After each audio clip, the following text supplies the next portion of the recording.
하나님 말씀 구약성경 출애굽기 10장 16절로 20절까지 말씀이 되겠습니다. 출애굽기 10장 16절로 20절까지의 말씀 함께 합독했으면 좋겠습니다. 바로가 모세와 아론을 급히 불러 이르되 내가 너희 하나님 야훼와 너희에게 죄를 지었으니 바라건대 이번만 나의 죄를 용서하고 너희 하나님 야훼께 구하여 이 죽음 많은 내게서 떠나가게 하라. 그가 바로에게서 나가서 야훼께 구하매 야훼께서 돌이켜 강렬한 서풍을 불게 하사 메뚜기를 홍해에 몰아넣으시니 애굽 온 땅에 메뚜기가 하나도 남지 아니하니라. 그러나 야훼께서 바로의 마음을 완악하게 하셨으므로 이스라엘 자손을 보내지 아니하였더라. 아멘. 할렐루야. 놀라운 날입니다. 아멘.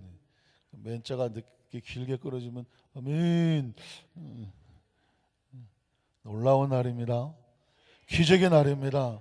축복의 날입니다. 은혜의 날입니다. 오늘은 선물입니다. 기억하시죠? 현재는 프레젠트라고 하는 현재는 선물이다. 지금이란 말도 있지만 아주 특별한 선물이라는 의미도 있다는 것이죠. 그래서 오늘 하루는 하나님께 우리에게 주신 최고의 선물이죠. 선물 받은 사람의 얼굴은 환하게 밝고 기쁘고 감사하고 감격하고 힘차게 출발해야 될 줄로 믿습니다. 아마 어떤 분은 그럴 거예요. 목사님, 나 어저께 김장하느라고 막 허리도 아프고 막 눈도 침침하고 손목도 아프고 막 안 아픈 데가 없다고. 그러신 것 같아요. 그런데도 이 새벽을 뚫고 나오셨어요. 제가 보니까 어제 그제 하루 종일 김장하시며 애쓰신 분들을 기억하는데 오늘 보니까 또 이 자리에 나와 계셔서 제가 깜짝 놀랐습니다. 중로동인데요. 중로동 아닌가요?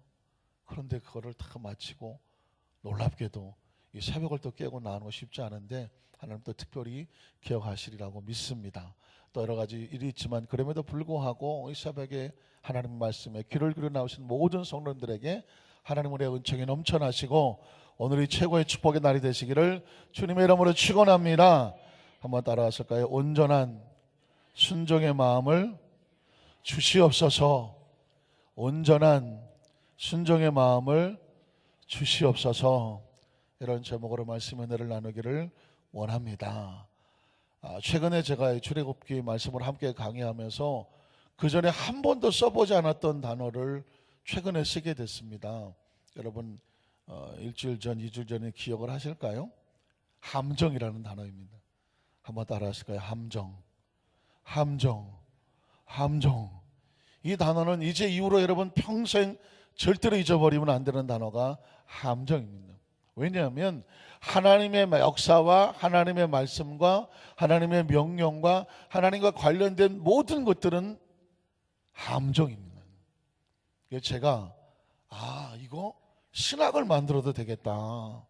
신학이라고 하는 단어는 뭐냐면 창세기부터 계시록까지 하나로 뻥 뚫릴 때 이걸 신학이라고 말합니다. 자, 구속의 신앙 뭘까요? 예수님께서 십자가에 몸짓고 피 흘려 죽으시고 친히 구속자 대속자가 되심으로 말미암아 우리를 죄에서 구원하시는 그 하나님의 예수 그리스도의 그 놀라운 그 축복의 사역이 구속 사역이라고 말하거든요. 창세부터 계시록은 결국 구속 사역으로 뻥 뚫립니다. 그래서 구속 신학이라고 말하죠. 또 어떤 신학이 있을까요? 어떤 여성 신학을 주장하는 분들도 있죠. 창세부터 계시록까지 하나님께서 여성이라는 어떤 특별한 주제를 가지고 흘러내리게 하는 그런 어떤 신학적인 흐름을 따를 때 여성 신학이라고 하고, 들어보셨나요? 해방 신학이라는 것도 있죠. 하나님은 자기 백성을 해방시키기 원한다. 그렇죠? 죄에 갇힌 자들을 해방하고 눌린 자를 해방하고 포로된 자를 해방하고, 예수님의 사역은 계속 해방하는 신학이더라. 다시 오실 예수님도 우리를 이 땅에서, 이 갇혀진 세계에서 하나님의 세계로 해방하러 오시는 것이다. 해방신학을 또 그렇게 말하는 것입니다. 그러니까 갖다가 붙이면 그 어떤 것 뚫어지는 주제를 발견하면 신학이 되죠. 순복음 신학은 성령 신학이라고 볼 수 있는데, 성령 신학도 역시 창세부터 계시록까지 성령의 역사가 쭉 흐르고 있으니까 성령 신학이라고 말할 수 있는 것이죠. 이제까지 아무도 말하지 않았던 새로운 신학, 제가 만들려고 하는 무슨 신학? 함정 신학이죠. 아마 제가 그러면 깜짝 놀랄 거예요. 아니 그건 또 무슨 듣다가 함정신학은 어디 있느냐. 제가 막 시간 나면 이거 책을 써도 됩니다. 왜 그럴까 할까요? 창세기부터 계시록까지요 함정으로 뻥 뚫립니다. 하나님이라고 하는 단어는 함정입니다. 하나님의 존재가 드러나는 순간, 태초에 하나님의 천지를 창조하셨다 이 말씀이 선포되는 순간 이건 함정이에요. 그런데 이 함정은 하나님과 함께하면 터널이 됩니다. 터널은 뒤로 빠져나갈 구멍이 있다는 것이죠. 터널을 통과하면서 새로운 세계, 새로운 차원으로 뚫려나가는 것입니다. 그래서 이 하나님 안에서의 함정은 하나님과 함께 함정에 빠지면 터널이 되고, 그런데 이 함정에 하나님 없이 빠지게 되면 다시는 못 나오는 동굴이 되어버립니다. 똑같은 굴인데, 똑같은 함정인데 하나님과 함께하면 이 굴이 끝이 뚫려 있는 터널이 되고, 하나님을 잃어버리면 이 굴은 끝이 막혀 있는 동굴이 된다는 것이죠. 어떻게 증명이 되느냐? 창세기부터 계시록까지 이 함정으로 정확하게 정리가 돼요. 하나님은 제가 분명히 함정이라고 말씀을 드렸죠. 믿는 자에게는 하나님의 차원이 열리니까, 하나님을 믿음으로 천국의 차원이 열리니까 새로운 차원으로 들어갈 수가 있죠. 그런데 하나님을 믿지 않는 사람들은 그 차원이 막혀있기 때문에 이 3차원의 세계에서 이 육신으로 살다가 그냥 한 줌의 흙으로 사라져버리죠. 그러니까 이건 엄청난 함정이죠. 창조도 제가 함정이라고 말씀드렸죠. 창조를 믿으면 주인이 생기죠. 그러니까 창조를 믿음으로 이 주인이 생기니까 그 함정에 들어갔다가 새로운 창조주의 자녀로 태어나게 되죠. 영접하는 자, 그 그림을 믿는 자들에게는 하나님의 자녀가 되는 권세를 줬다고 말합니다. 믿지 않는 자는 하나님의 자녀가 될 수 없으니 하나님과 함께 할 수 없고 막힌 동굴 속에서 영원히 빠져나올 수 없는 존재가 되죠. 구원받지 못하는 존재가 되고, 하나님을 믿으면, 창조를 믿으면 구원받은 존재가 되죠. 제가 여러분, 이건 계시록까지 쭉 틀어져요. 예를 들면 그럼 맨 나중에 계시록에 예수님이 다시 오신다. 예수님의 재림은 함정이죠. 왜 함정일까요? 신랑이 올 걸 기다리고 준비하던 지혜로운 처녀들에게는 주님이 오시면 그날은 이 육신의 옷을 벗고 영원한, 다시는 곡하지 아니하고 다시는 육체의 질병 때문에, 상처 때문에 낙심하지 아니할 수 있는 새로운 영의 옷을 입을 수 있는 그날이 뭐냐? 혼인잔치에 들어간 날이 뭐냐? 주님이 다시 오시는 날이거든요. 준비되지 아니한 자들은, 휴거되지 아니한 자들에게는 주님이 오시는 날이 엄청난 심판의 함정이에요. 여기 빠지면 다시는 해오지 못하는 지옥으로 들어가는 것입니다. 창세부터 계시록이라고 말씀드렸습니다. 성경 어디를 갖다 놓아도 함정이란 단어로 뚫려지게 됩니다. 하나님의 말씀도 함정이에요. 세상 사람들은 몰랐어요. 예를 들면 만약에 십계명을 선포했다. 십계명을 지키는 자들에게는 뭐 도움이 좀 되고, 십계명을 무시하고 살아가는 사람들에게는 뭐 할 수 없지 정도가 아니라니까요.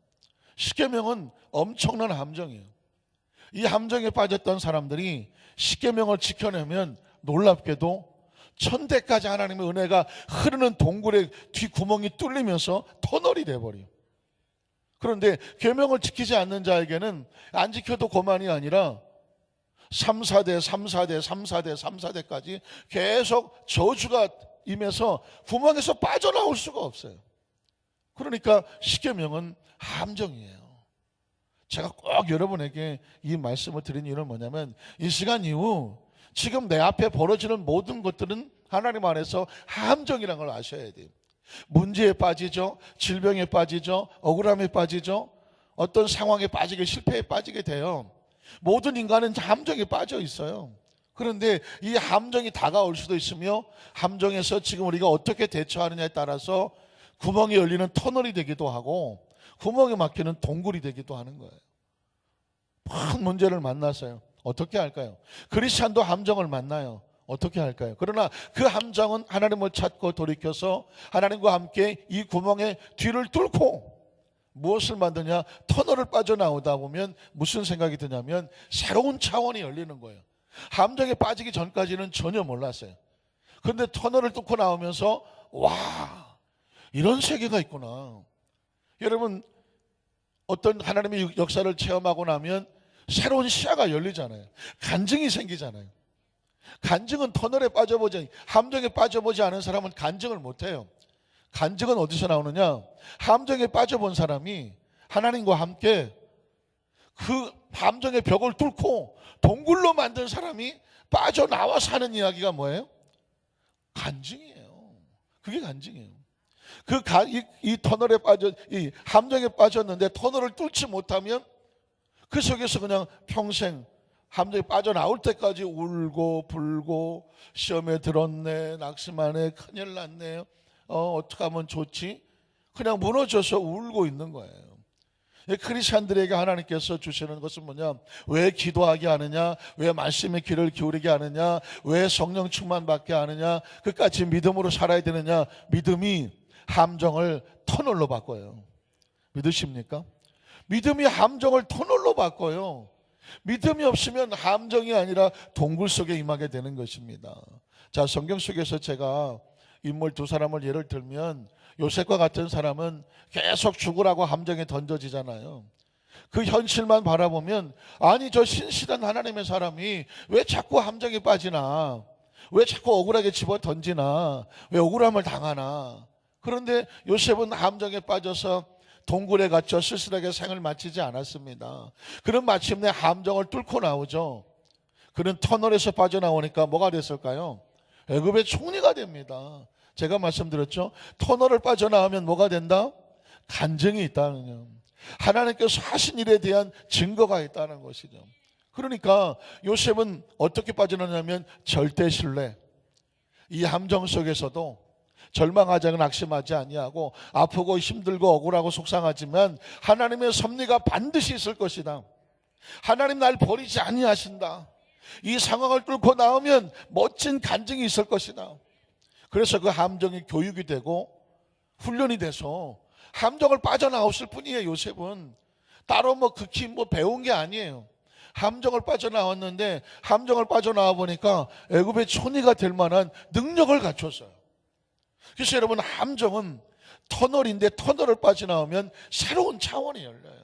오늘 시간 저와 여러분에게 어떤 문제가 있다, 가정의 문제, 사업의, 직장의 문제, 삶의 문제가 있다, 인생의 문제가 있다. 문제는 다 함정이에요.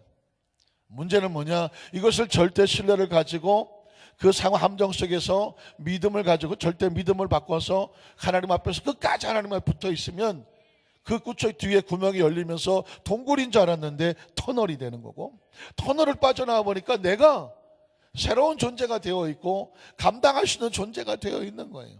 믿으십니까? 여러분 어떠십니까? 다니엘이 그러지 않았습니까? 다니엘은 글자 그대로 함정에 던져졌습니다. 바벨론의 포로로 가서 왕이 준 음식을 먹지 아니하고 물과 채소만 먹으면서 하나님 앞에 경건하게 우상 앞에 드려진 제물은 먹지 않았습니다. 나중에 테스트를 해봤죠. 우상의 음식을 먹은 청년들과 물과 채소만 먹었지만 우상의 음식을 먹지 않았던 다니엘은 놀랍게도 그들의 얼굴이 더 빛이 나고 더 건강했다고 말하고 있습니다. 우상 숭배를 하지 않냐므로 풀무불에 던져지죠. 저 유명한 다니엘과 세 친구가 풀무불에 던져집니다. 7배나 더한 불 속에 던져집니다. 함정이죠. 그러나 그들은 하나님께서 그 속에서 우리를 건지실 것이며 그리 아니하실지라도 우린 절대로 우상에게 절할 수 없다. 절대 경건을 지켰습니다. 경건이 절대 경건. 그랬더니 그 속에 예수님이 함께 하셨죠. 그들이 집어 던진 것은 그 세 친구와 다니엘인데 또 다른 사람이 같이 있었다고 말합니다. 그 불속에서 나오게 됐죠. 함정에 빠지지 그들은 경험합니다. 내가 불속에 던져졌는데 그 불속에서 살아나왔어. 기억하십니까? 함정에 던져졌지만 절대 경건을 붙잡으니까 간증이 생겨나죠. 아시는 것처럼 이제는 기도하지 말라고 말했지만 다니엘은 경건을 포기하지 않습니다. 예루살렘을 향한 창문을 열어놓고 하나님 앞에 기도합니다. 그것도 하루에 3번이나 기도합니다. 밀고 자들에 의해서 결국 그는 사자골에 던져지게 됩니다. 사자골에 던져진 다니엘, 함정이죠. 이건 진짜 동굴이에요. 빠져나올 수 있는 구멍이 없어요. 그러나 그 속에서 다니엘은 그 절대 경건을 지킵니다. 느부갓네살 왕이 다음날 와서 사실은 하나님의 자녀 다니엘아, 네가 밤새 암령하고 밤새 평안했느냐라고 묻습니다. 사자의 동물이니까 아가리죠. 사자의 아가리와 이빨 속에서 다니엘이 살아남을 수가 있겠을까요? 그런데 다니엘은 그 속에서 살아남습니다. 왕이시여 염려하지 마시옵소서. 사실은 만군의 여여 하나님이 사자의 이빨과 발톱에서 나를 건져 주셨나이다. 다니엘을 얼른 끄집어내라고 말하고 그를 밀고하고 참수했던 자들을 다 참수시켜버리고, 다니엘은 사자굴에 빠졌지만 동굴이 아니라 터널에 대해서 빠져나왔죠. 그래서 뭐가 되나요? 저 유명한 간증이 되고 지금까지도 우리의 귀전에 다니엘의 스토리가 말씀으로 우리에게 선포되고 있는 줄로 믿습니다. 그러니까 절대 믿음과 절대 신뢰라는 것은 함정에 있는 우리를 터널로 바꿔주는 것입니다. 그러나 사울은 어떻습니까? 사울 왕은 이스라엘의 초대 왕이 됩니다. 초대 왕이 됐죠. 여러분 기억하십시오. 하나님 안에서 모든 직분 그리고 역할, 상황 다 함정이에요. 왕이 됐다, 머리 위에 왕관을 썼습니다. 왕관은 함정입니다. 왜냐하면 그 왕의 역할을 잘 감당하면 그것이 대대로 연결되는 간증의 스토리가 될 것이고, 만의 역할은 그 왕관을 뒤집어 쓰고 왕관의 무게에 눌려져 버리면 안타깝지만 동굴에 갇힌 가장 비참한 자가 됩니다. 사울이 그랬습니다. 사울이 왕이 됐죠. 그는 하나님으로부터 왕의 자리를 받았기 때문에 끝까지 하나님이어야 됐습니다. 하나님의 눈치를 봐야 되고요, 하나님의 소리를 들어야 됐어요. 하나님 편에 섰어야 되고요, 하나님께서 원하시는 말씀에 기꺼이 복종을 시켰어야 됐어요. 왕이라도. 그러나 아시는 것처럼 어떻게 합니까? 사울은 전쟁에 아말렉의 전쟁에 나가서도 하나님 말씀을 어기고 아가왕을 살려옵니다. 전리품을 가져옵니다. 사무엘 선지자가 묻습니다. 왕이요, 이게 무슨 소리입니까? 그랬더니 사울이 비겁한 변명을 합니다. 뭐라고 말할까요? 사무엘 선지자요, 나는 가져오고 싶지 않았다. 나는 말씀에 순종하고 싶었다. 그런데 백성들이 왕을, 이 아가왕을 살려가면 얼마나 왕의 위상이 높아질까요? 백성들이 이 전리품 너무 아까우니까 가서 하나님 앞에 제사 드린다고 가져갑시다. 그래서 그 사울왕이 뭐라고 말하냐면, 백성의 소리가 두려워서 내가 하나님의 말씀을 어겼나이다 라고 말하고 있습니다. 사랑하는 성도 여러분, 함정이죠. 말씀에 순종하지 아니하면 그가 전리품을 가져오고 아가왕을 살려온 것이 도움이 될 줄 알았지만 그게 자기를 망하게 하는 가슴 아픈 함정의 동굴이 되게 하는 것입니다. 하나님의 사람은요, 사람의 눈치를 보면 안 되는 거예요. 쉽지 않으니까 7명밖에 아멘을 안 하잖아요. 목사님, 사람이 살다 보면 사람 눈치 봐야죠. 여론의 눈치를 봐야 된다니까요. 사람이 뭐라고 하는지 귀 기울여야 되죠. 그러나 하나님의 사람은 그렇지 않아요. 하늘에 초점을 둬요. 이번 8명쯤 하시는 거예요. 하늘에 초점을 둬야 돼요. 그 시야가 흐려지면 안 되고요, 고정이 돼야 돼요. 어떤 상황 속에 사람들이 막 이렇게 해달라 저렇게 해달라, 이 사람은 이렇게 해달라 저 사람은 저렇게 해달라, 사람에게 휘둘리면은 그 사람은 사람의 일꾼밖에 안 돼요. 그리고 사람들의 마음을 만족했지만 절대로 사람은 만족하지 않아요.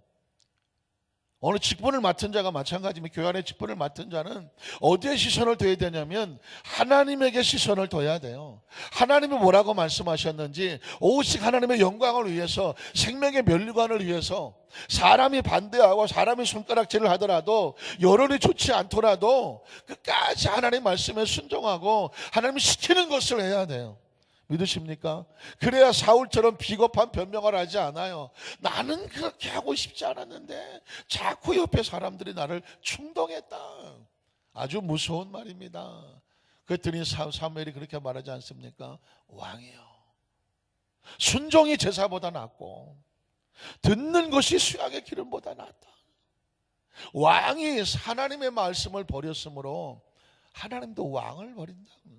백성은 지지할지 모르나 하나님은 당신을 버린다고 말을 했습니다. 하나님의 사람은 누구 편에 서 있나요? 하나님 편에 서 있는 거예요. 세상의 유행이라든가 여론이라든가 흐름이라든가 얼마나 많아요. 거기서 역류하고 거기서 그쪽하고 같이 어울리지 아니하면 우리가 촌스럽게 보일 수도 있고, 왕따를 당할 수도 있고, 돌아가는 정세를 모르는 사람을 말할 수도 있고, 손가락질 할 수 있어요. 그러나 하나님의 사람은 이 상황이 나에게 함정인데 이게 터널을 만들지 동굴을 만들지 방법을 알기 때문에 지혜와 명철을 구하는 거죠.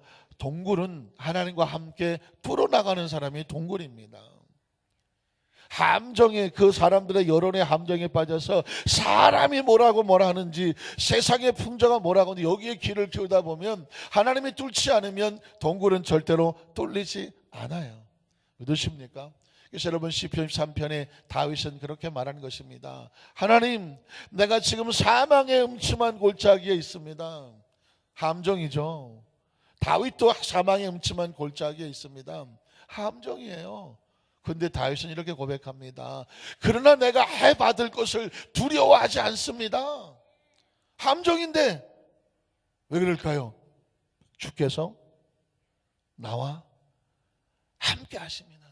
사망의 음침한 골짜기 보지 않아요. 사망의 두려움과 여론을 보지 않아요. 뭘 봐요? 주께서 이 상황 속에서 나와 함께 하신다. 주께서 함께 하시면 이게 동굴이 아니에요. 컴컴한데 나가보니까 저 끝에서 빛이 보이기 시작을 해요. 빛이 보인다는 것은 동굴이 아니라 뭐다? 터널이다. 빠져나가는 거예요. 터널을 빠져나오는 순간 그 동굴 안에서 주께서 나와 함께 하셨던 스토리가 생기죠. 경험하죠. 나오면 뭐 할까요? 간증하죠. 그래서 간증이 생기는 거예요. 함정에 빠져보지 않은 사람이 간증 없어요. 그 함정에 빠져버린 처절한 절망 속에서 주께서 나와 함께 하심이라 이 고백이 없는 사람은 그냥 동굴에서 끝나요. 그러나 주께서 나와 함께 하심이라 이 고백을 가지고 이 동굴을 빠져나왔더니 동굴이 터널이 되어 있었다는 것입니다. 오늘 성경 본문은 그 얘기를 하고 있습니다. 자, 출애굽기 10장 7절을 보겠습니다. 볼까요? 이렇게 말하죠. 바로의 신하들이 그에게 말하되 어느 때까지 이 사람이 우리의 뭐가 될까요? 함정이 되리까요. 없는 얘기를 제가 하고 있지 않죠? 함정이라는 얘기를 하고 있습니다. 모세는 애굽의 함정이었습니다. 이 모세와 함께한 하나님의 말씀과 함께하면 함정이 변하여 터널이 되고 애굽은 하나님의 복을 받을 수 있는 새로운 존재가 될 것입니다. 새로운 차원이 열립니다. 그런데 만약에 이 말씀을 모세와 함께한 하나님 말씀에 함께 순종하지 아니하면 애굽은 망합니다. 바로는 망합니다. 왜 그럴까요? 동굴에 빠져서 살아나올 사람은 없습니다. 자, 그 다음 절 뭐라고 말할까요? 그 사람들을 보내어 그들이 야훼 하나님을 섬기게 하소서. 왕은 아직도 애굽이 뭐 한 줄? 왜 망했죠? 동굴에 빠졌으니까, 함정에 빠졌으니까. 망한 줄을 알지 못하십니까? 바로의 신하들도 알았는데 큰일 났다. 하나님의 사람 모세에 하나님이 개입을 했다. 이 애굽에 하나님이 개입을 했다. 그러면 겉으로 볼 때는 모세가 연약한 80 먹은 노인에 불과하지만 저 배후에 누가 있어요? 하나님이 있죠. 눈을 열어서 하나님이 보여서 그 말씀을 붙잡고 이 동굴에서 빠져나갑시다. 이게 누구예요? 바로의 신하들이에요. 근데 바로의 모세 뒤에 하나님이 안 보여요. 그냥 80 먹은 노인이 와서 지팡이 들고 와서 덤비는 것처럼 보여. 그러니 바로의 마음이 움직여지지를 못해요. 바로가 살짝 흔들리죠. 출애굽기 10장 8절로 11절을 보면 모세 아론을 바로에게로 다시 데려오니 바로가 그들에게 이르되 이렇게 말하죠. 가서 너희 하나님 야훼를 섬기라. 살짝 흔들리죠. 갈 자는 누구냐? 그랬더니 모세가 이르되 우리가 야훼 앞에 절기를 지킬 것인즉 우리가 남녀노소와 양과 소를 다 데리고 가겠습니다. 그랬더니 10절에 바로가 그들에게 이르되 내가 너희와 너희 어린 아이들을 보내면 야훼가 너희와 함께함과 같으니라. 보라, 그것이 너에게는 나쁜 것이니라. 그러니까 어떻게 그렇게 하지 말고 애들은 남겨놓고 장정만 가서 야훼를 섬겨라. 왜 그럴까요? 애들을 남겨놓으면 갔다가 다시 올 거라고 생각하고 아이를 볼모로 삼겠다는 것입니다. 여러분, 이 말은 온전한 순종이 아니죠. 16절로 12절로 15절을 보면 다시 재앙이 오죠. 야훼께서 모세에게 이르시되 애굽 땅에 내 손을 내밀어서 메뚜기를 애굽 땅에 올라오게 하여 우박에 상하지 아니한 밭의 모든 채소를 다 먹어 치우게 하라. 모세가 애굽 땅 위에 그 지팡이를 들 때 야훼께서 동풍을 일으켜서 온 낮과 온 밤에 불게 하시니 아침이 되매 동풍이 메뚜기를 불어 들인지라. 메뚜기가 애굽 온 땅에 이르러 그 사방에 내리매 그 피해가 심하니 15절 이런 메뚜기는 전에도 없었고 후에도 없었다. 다시 말해서 온전한 순종이 안 되니까 온전한 순종이 될 때까지 하나님의 심판이 다시 왔다, 그 이야기입니다. 16절로 17절을 보면 그래서 다시 바로가 또 이제 조금 말을 듣는 척합니다. 바로가 모세를 급히 불러 이르되 내가 너희 하나님 야훼와 너희에게 죄를 지었으니, 살짝 인정하는 거죠. 바로가 이번만 나의 죄를 용서하고 너희 하나님 야훼께 구하여 죽은 말은 내게서 떠나게 하라. 자, 그랬더니 어떻게 합니까? 18절로 19절을 보니까 그가 바로에게서 나가서 야훼께 구하며 야훼께서 돌이켜 강렬한 서풍을 불게 하사 메뚜기를 홍해에 버려 놓으시니 어떻게 됐어요? 애굽 온 땅에 메뚜기가 하나도 남지 아니하리라. 순종하는 모습이 보이면 동굴에서 구멍이, 터널이 보이기 시작합니다. 그러나 아직도 바로는 온전하지 않았습니다. 그래서 20절에 보니까 이런 말씀이 나오죠. 그러나 야훼께서 바로의 마음을 원하게 하시니 완악하게 하셨으므로 어떻게 됐다고요? 이스라엘 자손을 보내지 아니하였더라. 무슨 소리일까요? 순종하지 못했다는 거예요. 여러분, 순종은 내가 하는 게 아니에요. 순종은 하게 하셔야 돼요. 믿으십니까? 내가 원체 신앙이 좋고 원체 착해서 하나님 말씀을 내가 척척 순종한다, 어림도 없는 이야기. 순종은 인간적인 단어가 아니에요. 영적인 단어예요. 그러니까 그 영적인 단어는 뭐냐? 은혜가 들어오고 영이 들어와야 돼요. 성령이 들어오셔서 나를 순종하게 해 주어야 돼요. 그래 내가 말씀에 따라갈 수가 있어요. 머리는 절대로 말씀을 순종하지 못해요. 왜? 머리는 이성과 판단에 의해서 움직여요. 가슴은 정과 느낌으로 움직여요. 그러면 우리의 영은 무엇으로 움직이느냐? 하나님의 말씀이 들어오되 그 말씀의 배후에 성령이 오셔야 우리 영이 순종하게 돼야죠. 믿으십니까? 그래서 바로가 아무리 순종하려고 해도 순종이 안 돼요. 왜 그럴까요? 마음이 완악해졌는데 완악한 마음을 하나님께서 순종하지 못하도록 막아서. 이 이야기는 뭐냐? 바로는 앞으로 더 당해야 돼요. 더 당해야 돼. 그래서 그가 순종하지를 못하는 거예요. 오늘 저와 여러분의 말씀을 정리합니다. 우리는 어떻게 기도해야 될까요? 혹시라도 하나님, 내가 아직도 완악합니까? 혹시라도 아직도 내가 더 당해야 될 것이 있습니까? 하나님, 더 깨우쳐야 될 게 있을까요? 하나님, 내가 미리 말씀을 붙잡고 말씀을 듣게 하신 이유가 뭘까요? 하나님, 온전히 순종할 수 있는 마음을 주시옵소서. 내 속에 어떤 기분도, 내 어떤 감정도, 판단도, 내 지식도, 경험도 온전한 순종을 하는 이걸 가로막지 못하게 하여 주시고, 오직 한 가지 온전한 순종의 마음을 주시면 뭐가 될까요? 지금 있는 문제는 동굴이 아니라 터널이 되고, 터널을 빠져나오면 새로운 차원이 열리고, 그리고 간증이 되고 하나님을 경험하고 할 이야기가 많아지고, 아직도 동굴에 있는 사람들에게 얘기를 해줄 수가 있죠. 동굴은 이렇게 빠져나오는 겁니다. 상담자가 될 수 있고 먼저 간 자로서 가르쳐 줄 수 있는 교사가 될 수 있는 것이죠. 간절히 바라기는 우리 사랑하는 우리 모든 성도들의 가슴 속에, 생각 속에, 의식 속에 기도 제목은 하나면 좋게요. 하나님, 온전히 하나님 말씀에 순종하는 마음만 주시옵소서. 그러면 나머지는 저절로 동굴이 변하여 터널이 되고 풀려나갈 줄로 믿습니다. 오늘도 이 새벽에 이 은혜와 이 기도가 하나님 전에 상달되고 그 마음을 얻는 우리 성도, 우리 모두가 되기를 주님의 이름으로 축복합니다. 기도하겠습니다. 하나님 아버지, 감사합니다.